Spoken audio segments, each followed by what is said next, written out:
रे संगाती आज वाली राती,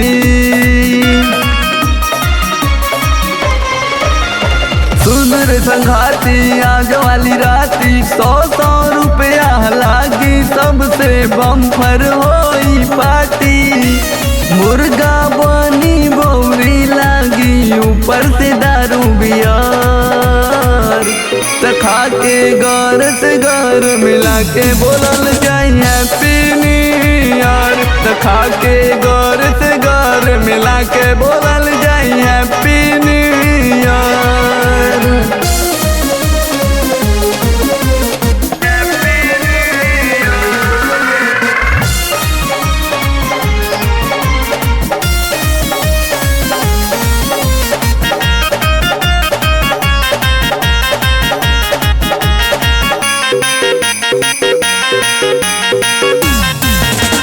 रोशन के रही जिम्मेदारी, खाना बनाएंगे सारी।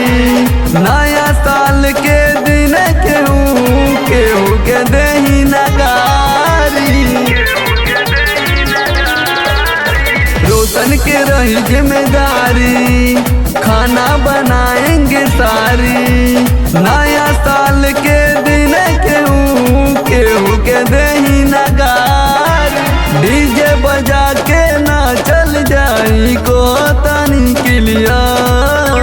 डीजे बजा के ना चल जाई को तनी क्लियर। खा के घर से घर मिला के बोलल जाई happy new year.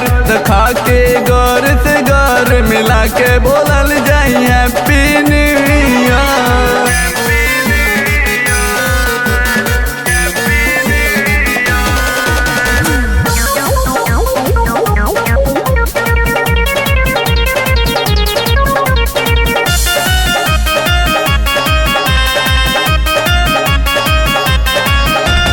Sandeep ji सानेंगे आटा, लइहा विकास जी बटाटा। सूरज के घरे गोरा पथाला, कल्लू के बाटे हो पता। संदीप जी सानेंगे आटा, लइहा विकास जी बटाटा। सूरज के घरे गोरा पथाला, कल्लू के बाटे हो पता। एक दीवाना रवि कहेंगे 12 बजे कमियार। एक दीवाना रवि कहेंगे 12 बजे कमियार। खा के घर से घर मिला के बोलल जाए हैप्पी न्यू ईयर। खा के घर से घर मिला के बोलल जाए हैप्पी न्यू ईयर।